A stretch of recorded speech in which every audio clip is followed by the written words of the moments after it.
Welcome everyone. Myself Virendra Singh Shekhawat, lecturer Computer Engineering from Government Polytechnic College Jalore. आज हम CS207 जो database management system subject है second year का, उसका जो यूनिट 5 है ट्रांजैक्शन का हमने पिछले लेक्चर के अंदर इंट्रोडक्शन पार्ट देखा था पार्ट 1 में। आज ट्रांजैक्शन पार्ट 2 के अंदर हम उसका नेक्स्ट टॉपिक ट्रांजैक्शन की स्टेट्स देखेंगे। ओके, तो स्टार्ट करते हैं।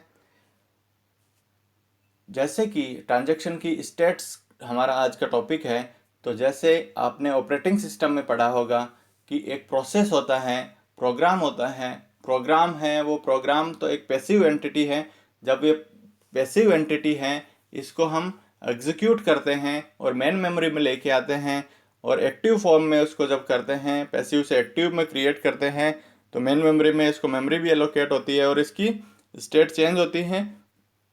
फिर ये एग्जीक्यूट होता है। एग्जीक्यूट होने के बाद में आगे के ऑपरेशंस परफॉर्म होते हैं, या तो ये टर्मिनेट होता है या फिर कंप्लीट होता है।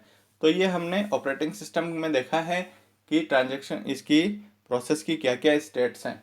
सिमिलरली ट्रांजैक्शन की भी ऐसी कुछ स्टेट्स होती हैं, जैसे कि हमने प्रीवियस इंट्रोडक्शन लेक्चर में देखा था कि जैसे प्रोग्राम पैसिव एंटिटी है, किसी प्रोग्रामिंग लैंग्वेज के अंदर प्रोग्राम को लिखा जाता है और उस प्रोग्राम को फिर लिख के एग्जीक्यूट किया जाता है। सेम वैसे ही ट्रांजैक्शन के अंदर कुछ ऑपरेशंस लिखे जाते हैं, ऑपरेशन परफॉर्म होते हैं और फिर उनको एग्जीक्यूट किया जाता है।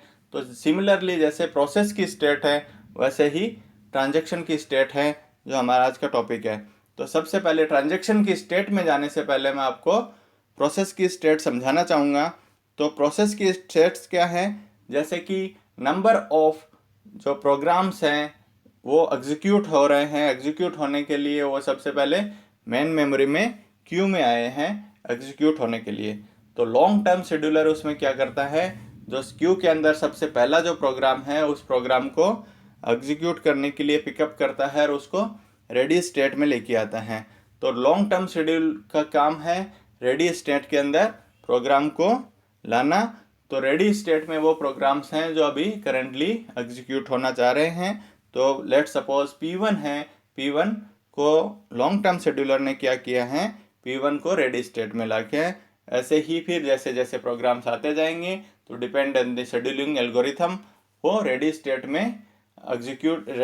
में रहेंगे और वहाँ से वो पिकअप करेंगे। तो शॉर्ट टर्म शेड्यूलर क्या करेगा कि जो क्यू में सबसे आगे प्रोग्राम है, या फिर डिपेंड ऑन द एल्गोरिथम, जो कौन सी एल्गोरिथम शेड्यूलर एग्जीक्यूट कर रहा है, वो एक प्रोग्राम को पिकअप करेगा और उसको रनिंग स्टेट में लेके आएगा। रनिंग स्टेट का क्या तात्पर्य है कि उसको पर्टिकुलर जो सीपीयू है, वो सीपीयू उसको अलोकेट हो जाएगा इंस्ट्रक्शंस को एग्जीक्यूट करने के लिए। तो पहला जो स्टेट हुआ, अभी हमारा टॉपिक स्टेट है, तो हम स्टेट की कौन कौन सी स्टेट हैं उसके ऊपर कॉन्सेंट्रेट करेंगे। तो सबसे पहली स्टेट हमने देखी रेडी स्टेट है, जहाँ पे प्रोग्राम्स क्यू की फॉर्म में है जो अभी करंटली एग्जीक्यूट होने के लिए रेडी हैं। उसके बाद में शॉर्ट टर्म शेड्यूलर उसको रनिंग स्टेट में लेके आएगा, तो हमारी दूसरी स्टेट होगी रनिंग स्टेट, जहाँ पे प्रोग्राम करंटली रन हो रहा है, पर्टिकुलर प्रोग्राम रन हो रहा है, उसको सीपीयू अलोकेटेड है और वो सीपीयू उसकी इंस्ट्रक्शंस हैं उनको एग्जीक्यूट कर रहा है। तो ये वाला जो स्टेट है ये रनिंग स्टेट है। लेट सपोज अभी P1 को शॉर्ट टर्म शेड्यूलर ने रनिंग स्टेट में लेके आए, तो P1 की जो इंस्ट्रक्शंस हैं वो CPU एग्जीक्यूट करेगा। ओके, अब लेट सपोज कोई इंटरप्ट आ जाता है या फिर कोई प्रिमिटिव एल्गोरिथम लगा रखी है, तो इंटरप्ट आने पे या फिर एल्गोरिथम लगाने पे ये वापस से रनिंग स्टेट से रेडी स्टेट में प्रोग्राम जा सकता है। ओके, तो जो प्रोसेस है अभी, क्योंकि अभी मेन मेमोरी में एग्जीक्यूट हो रहा है, तो इसको हम प्रोसेस नाम देंगे। तो P1 प्रोसेस है, वो वापस से रेडी स्टेट में जा सकता है। या फिर कोई IO स्टेट आई है, IO रिक्वेस्ट आई है, तो IO रिक्वेस्ट क्या करेगी, उसको वेटिंग स्टेट में देगी, क्योंकि जब तक नहीं मिलेगा तब तक वो वेटिंग स्टेट में है। फिर IO ऑपरेशन जब कंप्लीट हो जाएगा तो वापस से वेटिंग से वो रेडी स्टेट में आ जाएगा। तो अगली स्टेट हमने देखी वेटिंग स्टेट, जहाँ पे वो किसी ऑपरेशन का जो इनपुट आउट ऑपरेशन है उनका वेट कर रहा है। और एक आखिरी इसके अंदर जो स्टेट है उसको हम कह सकते हैं टर्मिनेट स्टेट या कंप्लीट स्टेट, कि या तो किसी वजह से उस प्रोग्राम को टर्मिनेट कर दिया गया है या फिर उसको पूरा प्रोग्राम सक्सेसफुली एग्जीक्यूट होने के बाद में कंप्लीट हो गया है। तो इस तरह से रनिंग स्टेट से प्रोसेस है वो टर्मिनेट या कंप्लीट स्टेट में आ सकता है। इसको हम अलग अलग स्टेट्स की फॉर्म में भी दर्शा सकते हैं। टर्मिनेट स्टेट अलग है और कंप्लीट स्टेट अलग है, दोनों में डिफरेंस क्या है? टर्मिनेट हम किसी प्रोसेस को इसलिए हमने उसको टर्मिनेट कर दिया क्योंकि वो सक्सेसफुली एग्जीक्यूट नहीं हो पा रहा था किसी रीजन की वजह से, और सेम वो सक्सेसफुली कंप्लीट हो गया है तो उसको हम कंप्लीट स्टेट के थ्रू भी दर्शा सकते हैं। तो ये प्रोसेस की स्टेट्स हैं। सेम ऐसे ही ट्रांजैक्शन की भी स्टेट्स हैं। तो मैंने आपस में बताया कि ये थ्योरेटिकली आपस में को रिलेटेड है। तो ट्रांजैक्शंस में क्या क्या होंगे? कोई भी नया ट्रांजैक्शन आता है, कोई भी नया ट्रांजैक्शन आता है तो वो एक्टिव स्टेट में आता है। जैसे कि रेडी स्टेट में जो प्रोसेस हैं जो रेडी थे एग्जीक्यूट होने के लिए, जो मेन मेमोरी में एग्जिस्ट कर रहे थे, तो वैसे ही एक्टिव स्टेट के अंदर ट्रांजैक्शंस आएंगे। जो जो ट्रांजैक्शन अभी करंटली रन हो रहे हैं, जो ट्रांजैक्शन रेडी टू रन है और रन हो रहे हैं, वो सब एक्टिव स्टेट में है। It means these transaction are in active state, चाहे वो अभी एग्जीक्यूट होना स्टार्ट नहीं हुए हैं लेकिन they are in active state. Active state से जब ट्रांजैक्शन कुछ ऑपरेशंस परफॉर्म कर देगा तो वो पार्शली कमिट स्टेट में आ जाएगा। इट मीन्स वो ट्रांजैक्शन कुछ एग्जीक्यूट हो चुका है लेकिन अभी कंप्लीटली एग्जीक्यूट नहीं हुआ है, तो उसको हम पार्शली कमिट बोलेंगे कि वो पार्शली एग्जीक्यूट हो चुका है बट अभी तक कंप्लीट नहीं हुआ है। अब पार्शली से या फिर यह भी हो सकता है कि ट्रांजैक्शन है वो अभी रेडी था एग्जीक्यूट होने के लिए लेकिन अभी कुछ इसके अंदर कुछ इश्यूज आ गए, या फिर उसको रिसोर्सेज नहीं मिले, या फिर उसको कुछ ने कुछ गलत रीड किया, या फिर वो जिस ट्रांजैक्शन के ऊपर डिपेंडेंट था वो ट्रांजैक्शन के अंदर कुछ प्रॉब्लम आ गई है, तो वहाँ से एक्टिव स्टेट से ये रोल बैक स्टेट में जा सकता है या अबॉर्ट स्टेट में जा सकता है।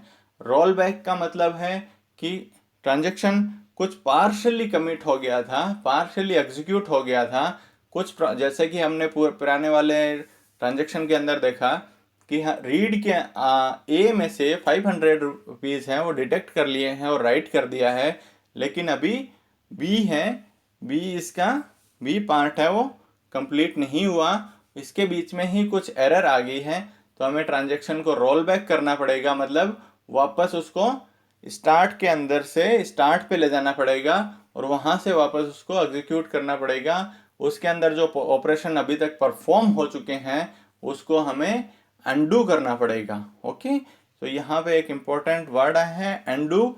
अनडू का मीनिंग जो ऑपरेशंस परफॉर्म किए हैं अभी तक उसको पार्शली कमिट होने के बाद में स्टार्ट से टिल नाउ अभी जो पार्शली एग्जीक्यूट हुआ है उसमें जो ऑपरेशंस परफॉर्म किए हैं वो ऑपरेशन वापस से अनडू करने पड़ेंगे, वापस से उनको हटाना पड़ेगा और जो प्रीवियस जो स्टेट थी उस स्टेट में उसको लाना पड़ेगा। तो इस तरह से ये रोल बैक है। और या फिर ट्रांजैक्शन को जो अभी एक्टिव स्टेट में ही था वो अभी कुछ कोई ऑपरेशन परफॉर्म नहीं किया है तो उसको हमने ट्रांजैक्शन को अबॉर्ट कर दिया है, उसको अब नॉर्मली टर्मिनेट कर दिया उसको, तो ये ट्रांजैक्शन अबॉर्ट स्टेट में आ गया। तो और अगर ट्रांजैक्शन पार्शली स्टेट में है, अभी पार्शली एग्जीक्यूट हुआ है, तो हो सकता है कि ये ट्रांजैक्शन सक्सेसफुली पूरा कंप्लीट हो जाए। सक्सेसफुली कंप्लीट का मैंने आपको बताया कि ये ट्रांजैक्शन कमिट हो जाए। ओके, कि ये ट्रांजैक्शन सक्सेसफुली कंप्लीट हो गया है, सारे के सारे इसके अंदर जो मॉडिफिकेशंस किए थे वो सेकेंडरी मेमोरी में राइट हो चुके हैं, अभी ट्रांजैक्शन में करने को कुछ नहीं बचा है और कोई इसमें इश्यूज नहीं है। इट मीन्स ये ट्रांजैक्शन कमिट हो चुका है, जो भी चेंजेस हैं वो परमानेंटली सेकेंडरी मेमोरी में स्टोर हो गए हैं। या फिर पार्शियली कमिट से वो ट्रांजैक्शन को हमने टर्मिनेट कर दिया है, सब कुछ जो भी एग्जीक्यूशन परफॉर्म हो रहा था वो एग्जीक्यूशन को हमने हटा दिया है। तो ये ट्रांजैक्शंस की स्टेट्स हैं। सबसे पहले एक्टिव स्टेट है जहाँ पे मैंने आपको बताया कि transactions are ready to run.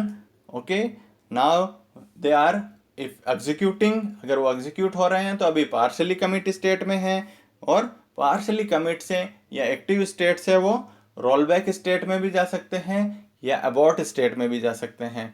Roll back का मैंने आपको मतलब बताया कि जो पार्शली जो कमिट जो ऑपरेशंस हुए हैं उनको अनडू करना है। अबॉर्ट का मतलब अब नॉर्मली उसको टर्मिनेट करना है। पार्शली कमिट से भी अब ये टर्मिनेट स्टेट में जा सकते हैं या फिर कमिट स्टेट में जा सकते हैं। ओके, तो इस तरह से हमने ट्रांजैक्शन इंट्रोडक्शन पार्ट में देखा था कि ट्रांजैक्शन क्या क्या होते हैं, कौन कौन से ऑपरेशंस उसके अंदर परफॉर्म होते हैं और किस तरह से ट्रांजैक्शन को लिखा जाता है। अब ये ट्रांजैक्शन जब एग्जीक्यूट होता है मेमोरी के अंदर, मल्टीपल ट्रांजैक्शंस एग्जीक्यूट होते हैं, तो ये कौन कौन सी स्टेट के अंदर आते हैं, एक्टिव स्टेट में है, पार्शली कमिट स्टेट में है, रोल बैक है, अबॉर्ट है, टर्मिनेट है, कमिट है, इन किसी भी स्टेट में ट्रांजैक्शन मूव हो सकता है। ये डिपेंड कर रहा है इस स्टेट डायग्राम में समझा रखा है। तो आज हमने इसको अच्छे से ट्रांजैक्शन की स्टेट को देख लिया है। Thank you very much. Next lecture में हम इसी का पार्ट 3 आगे के जो टॉपिक्स हैं ट्रांजैक्शन का यूनिट 5 का उसको देखेंगे। Thank you very much. आपने लेक्चर को केयरफुली सुना है। Thank you.